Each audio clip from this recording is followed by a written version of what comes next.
Selamat pagi anak-anak, bagaimana kabar kalian hari ini? Semoga kita semua dalam keadaan sehat dimanapun kita berada. Sebelum kita memulai pembelajaran kita, ada baiknya kita berdoa terlebih dahulu. Marilah kita berdoa. Allah Bapa kami yang bertahta dalam kerajaan surga, segala puji syukur kami ucapkan kepadamu ya Tuhan atas pemberkatan-Mu yang telah kami terima mulai dari semalam sampai pagi hari ini. Ya Tuhan, berkatilah pembelajaran dari kami mulai dari awal sampai akhir. Terima kasih Tuhan, hanya dalam anak-Mu Tuhan Yesus Kristus kami berdoa dan bersyukur. Haleluya, amin.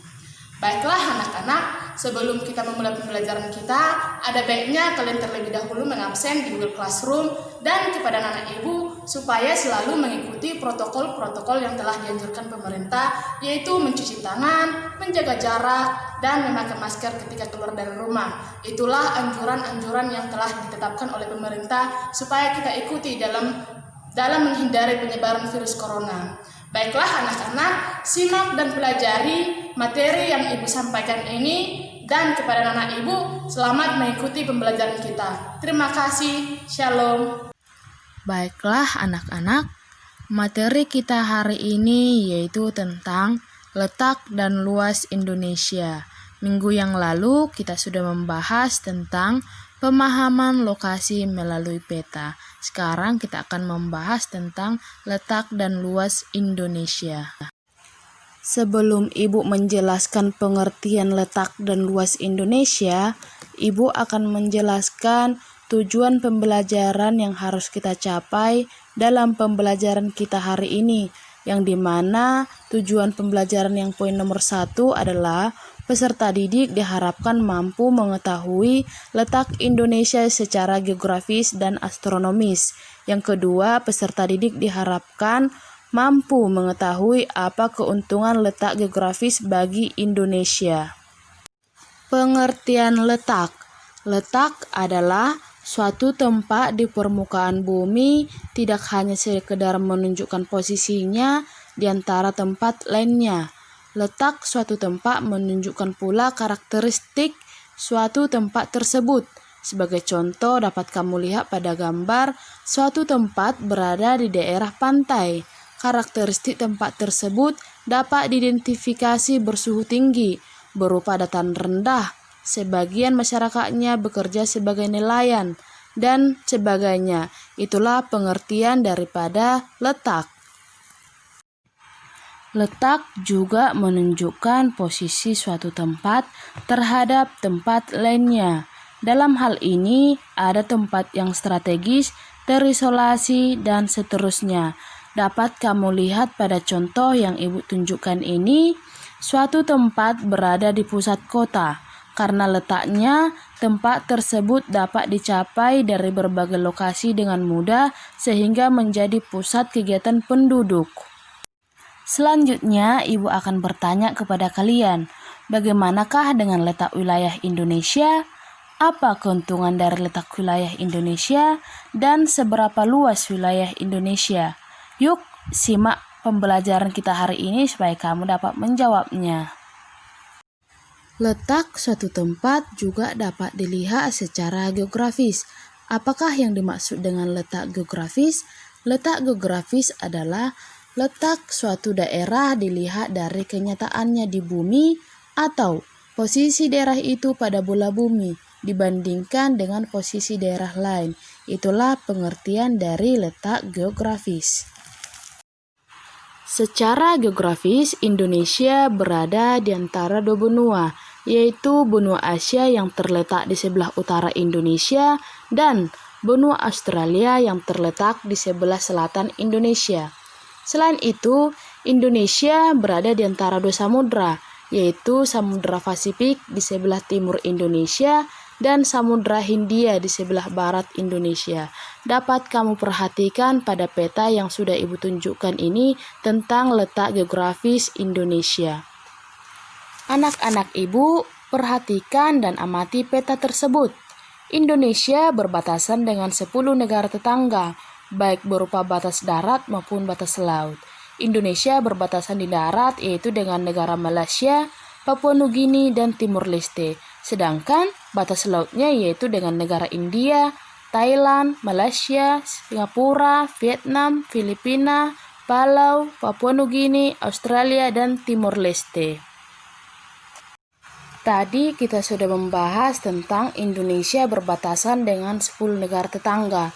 Sekarang kita akan membahas tentang batas Indonesia juga dapat dilihat dari posisinya, yaitu bagian utara, selatan, barat, dan timur. Kita akan membahas satu persatu. Bagian sebelah utara, Indonesia berbatasan dengan Malaysia, Singapura, Palau, Filipina, dan Laut Cina Selatan. Poin nomor 2 sebelah selatan, Indonesia berbatasan dengan Timor Leste, Australia, dan Samudra Hindia. Poin nomor 3 sebelah barat, Indonesia berbatasan dengan Samudra Hindia.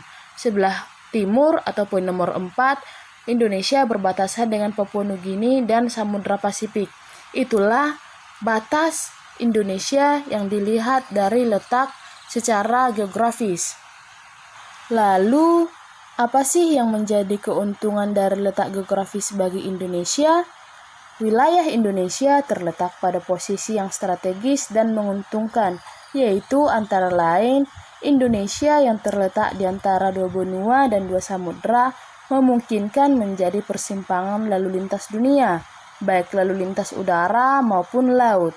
Indonesia juga sebagai titik persilangan kegiatan perekonomian dunia antara negara-negara dari Asia Timur dengan negara-negara di Eropa, Afrika, dan Timur Tengah, serta India.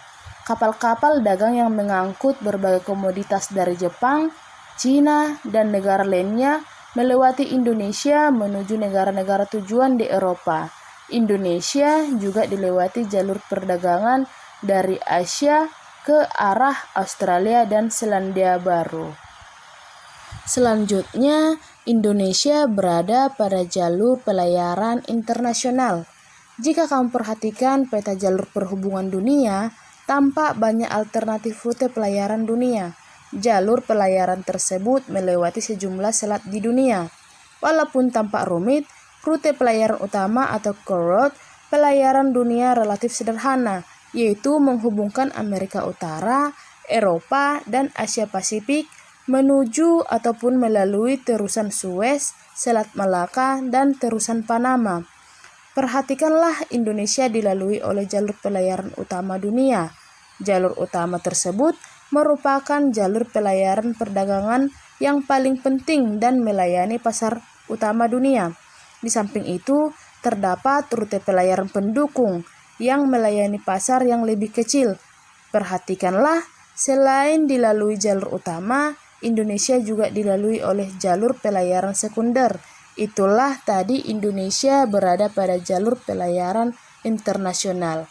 Yang selanjutnya kita akan membahas tentang wilayah Indonesia terletak pada posisi yang strategis, yang dimana posisi strategis tersebut sangat menguntungkan bagi Indonesia yang dapat dilihat secara geologis, yaitu Indonesia berada pada jalur pertemuan 3 lempeng, yaitu lempeng Eurasia, lempeng Pasifik, dan lempeng Hindia. Posisi tersebut membuat Indonesia memiliki banyak gunung. Keuntungan dari letak geologis seperti ini adalah beragamnya potensi sumber energi dan mineral. Itulah yang menjadi keuntungan posisi Indonesia yang dapat dilihat secara geologis. Selanjutnya kita akan membahas yaitu luas wilayah Indonesia. Selain letaknya yang strategis, Indonesia juga memiliki luas wilayah yang tergolong besar. Badan Informasi Geospasial atau BIG menyebutkan daratan Indonesia seluas 1.922.570 km persegi. Perairan Indonesia seluas 3.257.483 km persegi. Daratannya terdiri atas 13.466 pulau, serta garis pantai mencapai 99.030 km. Itulah luas wilayah yang terdapat di Indonesia. Baiklah anak-anak, tadi kita sudah membahas tentang letak geografis Indonesia. Sekarang kita akan membahas letak astronomis Indonesia. Apa sih yang dimaksud dengan letak astronomis? Letak astronomis adalah Letak suatu tempat berdasarkan garis lintang dan garis bujur. Itulah pengertian dari letak astronomis. Mari kita simak video ini dan kita bahas satu persatu ya. Garis lintang. Garis lintang adalah garis khayal pada suatu peta atau globe yang sejajar dengan garis khatulistiwa. Berdasarkan garis tersebut, Indonesia terletak antara 6 derajat lintang utara sampai dengan 11 derajat lintang selatan. Karena letaknya tersebut, Indonesia termasuk ke dalam wilayah iklim tropis. Itulah pengertian garis lintang. Selanjutnya, pengertian garis bujur. Garis bujur adalah garis khayal pada peta atau globe yang menghubungkan kutub utara dan kutub selatan bumi. Garis bujur berdampak pada waktu setempat suatu negara. Garis 0 derajat berada di Greenwich. Indonesia berada di garis bujur yaitu 95 derajat bujur timur sampai dengan 141 derajat bujur timur. Letak inilah yang menyebabkan Indonesia memiliki 3 daerah waktu yaitu WIB, WITA, dan WIT. Selanjutnya kita akan membahas satu persatu. Poin yang pertama adalah WIB, waktu Indonesia bagian barat, yaitu daerah yang berada di Indonesia bagian barat yang memiliki selisih waktu 7 jam lebih awal dari Greenwich Mean Time. Wilayah yang meliputi yaitu Sumatera, Kalimantan Barat, Kalimantan Tengah, Jawa, dan pulau-pulau kecil di sekitarnya. Poin yang kedua adalah WITA, waktu Indonesia bagian tengah, yaitu wilayah Indonesia bagian tengah yang memiliki selisih waktu 8 jam lebih awal dari Greenwich Mean Time. Wilayah yang meliputi yaitu Bali, Kalimantan Selatan, Kalimantan Timur, Nusa Tenggara, Sulawesi, dan pulau-pulau kecil di sekitarnya. Dan selanjutnya poin yang ketiga adalah WIT, waktu Indonesia bagian timur, yaitu Indonesia bagian timur memiliki selisih waktu 9 jam lebih awal dari Greenwich Mean Time. Wilayah yang meliputi yaitu Kepulauan Maluku, Papua, dan pulau-pulau kecil di sekitarnya. Demikianlah materi yang bisa Ibu sampaikan tentang letak dan luas Indonesia. Kiranya yang dijelaskan tadi dapat kamu pahami dan pelajari. Kepada anak-anak Ibu, supaya selalu mengikuti protokol-protokol kesehatan yang telah ditetapkan pemerintah, yaitu mencuci tangan, menjaga jarak, dan memakai masker ketika keluar dari rumah. Salam sehat untuk kita semua. Terima kasih.